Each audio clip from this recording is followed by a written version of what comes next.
Ang lalaking lumipat sa paaralan ng mga babae. Sa asar, ni Hong, sinampal niya si Lerenji. Anong banban?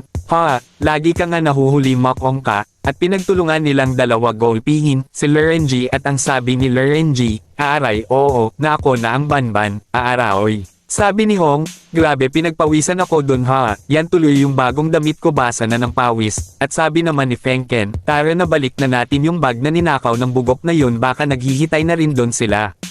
Ngunit di nila alam na sila pala ay sinusundan ng isang babae at ito ay nakatago lamang sa isang iskinita at nang palapit na ang dalawa sa iskinitang yon. At biglang lumabas ang babae sa pinagtataguan niya at sila ay nagulat sa nakita nila.